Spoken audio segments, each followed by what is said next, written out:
Again, huge thanks, Marcus, for joining me today. It's just such a pleasure to have you here because you wrote about something so deeply important and affects so many people of the global majority, especially. I think we really, really need to have more of these kind of conversations. So, thank you, Marcus, for joining me today. For first of all. Thank you. I appreciate being here and I'm excited to talk. Amazing.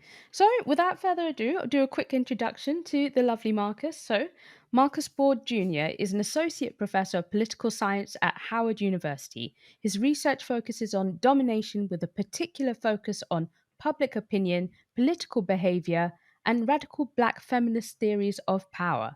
We're talking about his book, Invisible Weapons Infiltrating Resistance and Defeating Movements. Obviously, powerful stuff there. So, got to explain, what is the invisible weapons framework?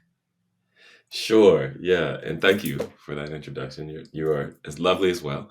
Um, so, the invisible weapons framework is my way of trying to explain how politics are convincing people to change their opinions, behaviors, and attitudes, and to do so in ways that they may not otherwise have done. And so, it's really trying to get us to understand a power relationship and to do so in a way that understands how marginalized people might be engaging in politics that don't exactly operate in their favor. So, one of the challenges in defining this thing is saying, well, what are the specific behaviors? And a lot of times we tap into this idea called street level bureaucracy. It's Martin Lipsky, I think, wrote it in 1980.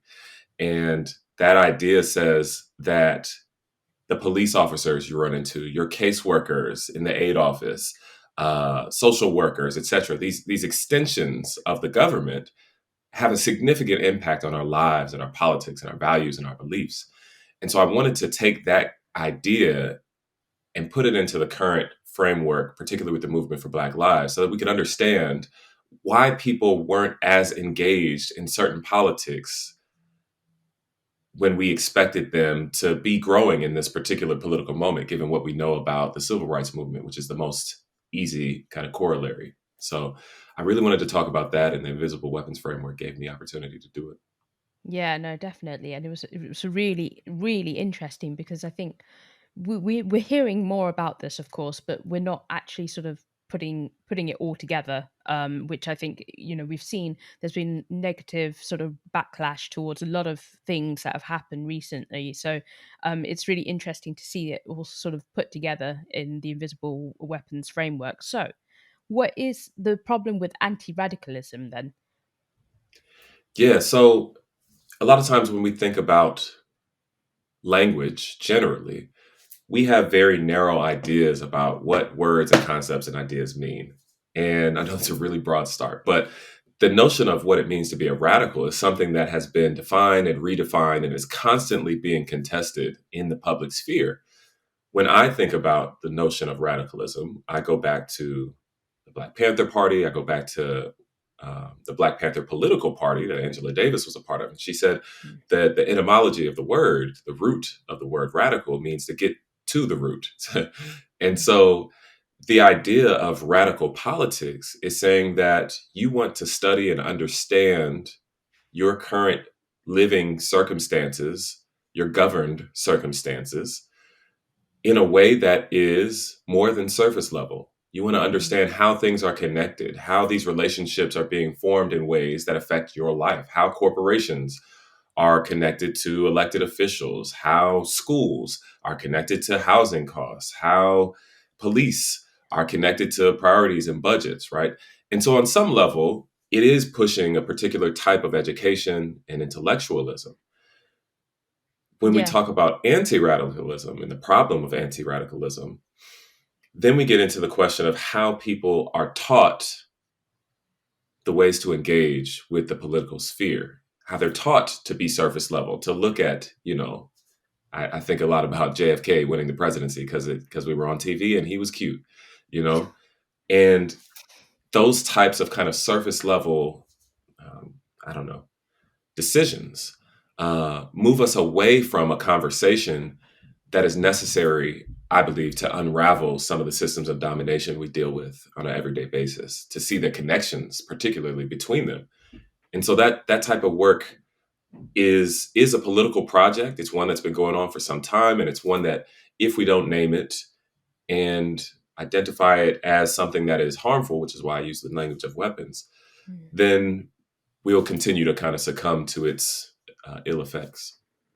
Yeah, God, it's frightening how much surface level stuff is happening. Not even JFK looking cute. I'm like, we had a prime minister who was seen as endearing, who got kicked out as a result of, just basically completely, just ignoring any laws or anything. And I'm sure you guys obviously had something quite similar as well. There you So go. it's really scary to see how much of that has infiltrated, I think, our system and stopping us from kind of connecting those dots. So, what do you think is the importance of, say, diverse grassroots groups that could potentially like connect these dots? Yeah. So I think the big thing is that movements, to my understanding, and this is particularly tapping into Hari Han's work in 2014, movements are a really wide group of people coming together that include folks who are organizers, who are in communities doing grassroots work and doing it on an everyday basis, whether or not there is a sufficient support system behind them. They're doing this work, for pennies on the dollar, doing everything they can, in most cases, the overwhelming majority of cases, to try and have some type of substantive impact and change on their communities. When the masses get involved, when the grassroots masses get involved, that's when movements begin to have some traction, right? And so Mm, those organizers are constantly trying to spark change by getting large numbers of folks to show up, to turn up, and to turn out uh, in their engagement.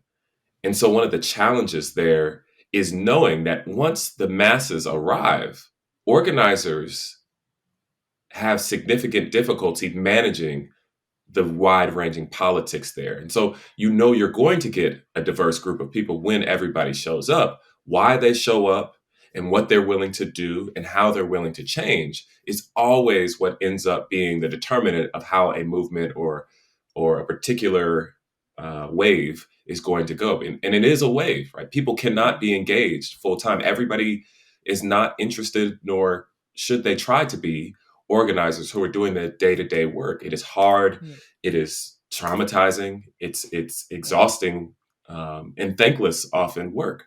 yeah. But the idea here is that once you have those folks, I really want to know what's holding us back. And one of the big challenges with the movement for Black Lives, which very explicitly talks about a Black queer and radical feminist Mm, politics, yeah. is the easy explanation is to say, well, patriarchy is real and people subscribe to it. And I'm like, Mm, sure.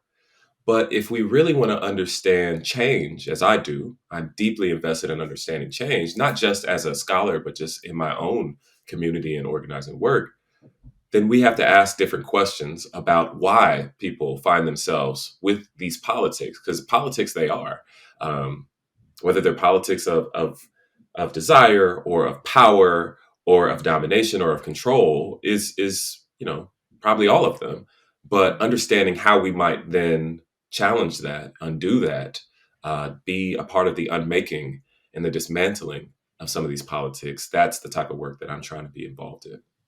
yeah, definitely. And it really sort of brought up that question, which is what kind of groups are more effective, do you think? Federalist and decentralized or centralized? That's a gorgeous question. um, I think it's challenging. I know people who are part of national organizations, and then the local chapters pulled out and said, no, we don't want to be a part of this group. We want to be our own standalone organization because we're not getting the level of responsibility, resources, control, support, all of the things that we need from this national org. And then there's questions of infrastructure and the challenges there. There's a book by a group called Insight with an Mm, exclamation point at the end that says uh, the revolution will not be funded. And the idea is that movements had been co opted in many ways by this kind of influx of highly educated, highly skilled, very degreed people, people with really thorough resumes. The idea being that those are the people who are best capable of putting together these networks, these organizational structures, to do so in a way that allows resources to flow appropriately from power holders and resource holders down to the resource deprived people that they would serve. And what ended up happening is that they became gatekeepers. Mm. And so on both sides of the model, you have struggle.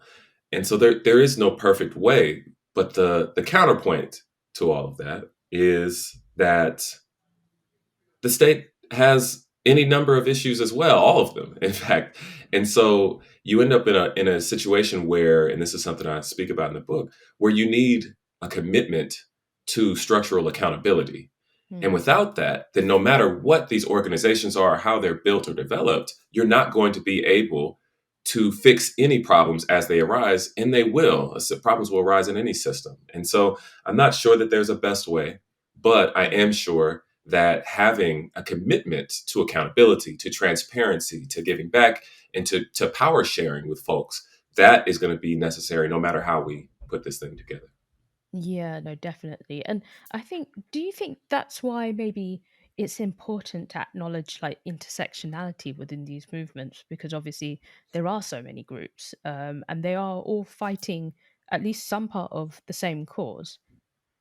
Absolutely. And I think one of the beautiful things about intersectionality is recognizing and understanding that these different experiences cannot be pigeonholed. You can't Mm.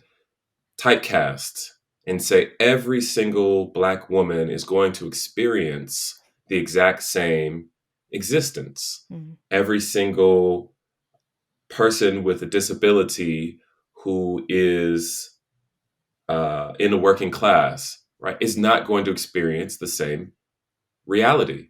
Mm. And intersectionality gives us space to have that conversation. I think it also pairs perfectly with the work of the Combahee River Collective, and particularly their very famous Black feminist statement, where they define the original version of identity politics. I know we use it differently now, but Mm. when they were talking about it, their whole point was to say that whenever you are being asked to abridge your politics for the sake of some greater good, you lose something there. And if we want to really understand where people are coming from and to actually build the level of connection politically that we need to be successful, people need to be able to articulate their needs, their grievances, Mm. and then to find out what the connections across those are. And that's where we get back to that radicalism point, that those connections can't be made until we actually know what people are experiencing, Mm. versus the version of politics that we often live in, where people say, well, majority rules and we all need to be on one accord,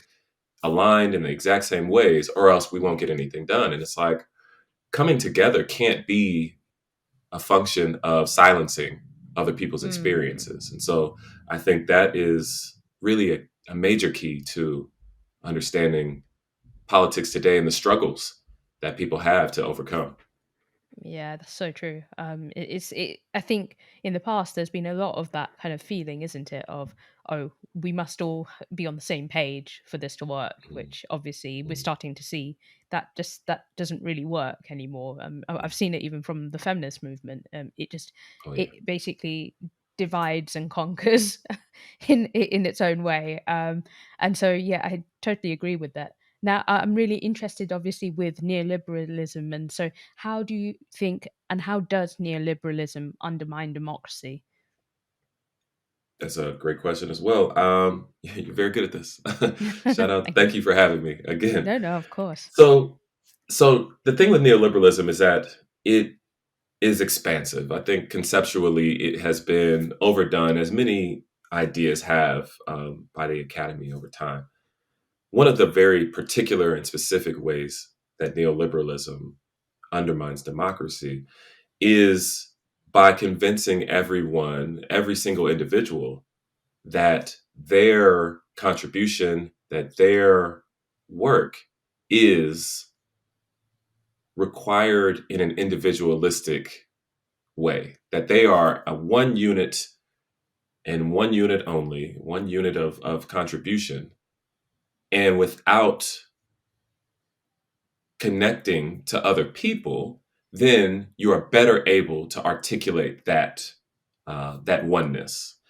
And so the biggest challenge there is that you take away the benefit of organizing, of collective action. You take away Mm. the power of group consciousness. You take away the opportunities for people to arrive at a similar conclusion in mass and in bulk, and to be able to articulate that to the state in a way that is coherent, that is specific, and that is coming with a certain type of force, right? And so as we become more individualistic, then we struggle to do that.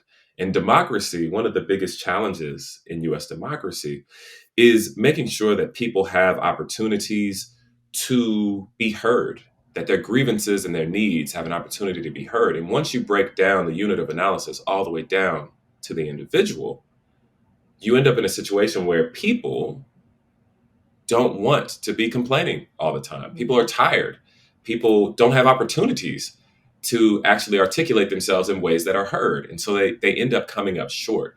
And so neoliberalism isn't just that individualistic perspective, it's also taking that and using it as an excuse to ignore large swaths of communities, while the state then engages in these public private partnerships and takes responsibility away from themselves. And so that's one of the biggest dynamics where the government contributes to the silencing of groups Mm. and taking themselves away from being held accountable for their choices by privatizing and making sure that they maintain control over those private entities, control enough to be able to reap the benefits, but experience none of the consequences of their failures. Yeah, so is that what you meant by, the neoliberal states essentially limiting political possibilities? Mhm. Yeah, absolutely. Yeah, I think Mm. it's one of those things where they teach politics in a way that is, on the surface, it's safer, but in reality, it is hiding the force behind their actions and their choices. So one of the easier examples of this is race neutral language. Mm. And so uh, you'll never hear President Obama talking about white communities the way that he speaks about black communities ever. Mm. When he speaks about black communities, he, of course, doesn't use racial slurs, but he uses language and ideas that are rooted in stereotypes that suggests and infers a particular condescension, a particular type of challenge to Black communities broadly. And as I'm explaining, these are wildly different groups of people who also are Black. Mm. He uses that language and he does it in a way that is safe for him because he's Black, Mm. but that causes significant damage to Black communities when he, for example, goes to Flint, Michigan and drinks water to say Yeah. that everything's okay here, for example. And so neoliberalism does this thing where you hide the fact that somebody with extraordinary power is choosing not to engage in particular spheres. Right? He's not having certain conversations. He's not pushing us forward. And neoliberalism allows him to hide behind the mask of saying, well, he couldn't do that. He tried, or he had to be concede to these powers, or et cetera, et cetera. So it's not surprising to me, and this is not saying, blaming Obama for the disaster that is United States politics, but it's a really great example of somebody who facilitated the rise of the movement for Black lives Mm. and kind of allowed power to come together around the white nationalists Yeah. who then became Trump. And so in his kind of passive approach to using power, we get a perfect textbook example of somebody who has significant authority, but only uses it in very particular ways. And those ways typically go towards moving people out of organized movement, but only Mm. particular people. And that is a challenge then for particularly communities of color uh, in the US. Yeah, unfortunately, we're sort of facing similar thing here with, we have a government that has a really sort of a vocal and very visible uh, Asian minority, and Mhm. the things that they're espousing, and it is shocking regarding the migrant bill crisis. So, they're using the same framework in a way to kind of belittle the communities that they are originally part of.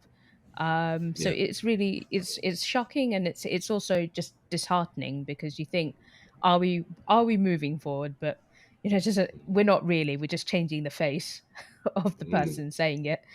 Yeah. And this Yeah. is one thing, and oh, amazing. Like, Marcus, thank you so much for speaking to me about this really important subject, and and hope that other people will be having this conversation too, because there is so much to unpack, and that they should go and read your book. So definitely, a huge thanks for speaking with me today. Thank you. I loved it. That was a great time, and I hope we can do it again. I'll write more books. I'll come right back. Please do, please do. I'd appreciate that for sure.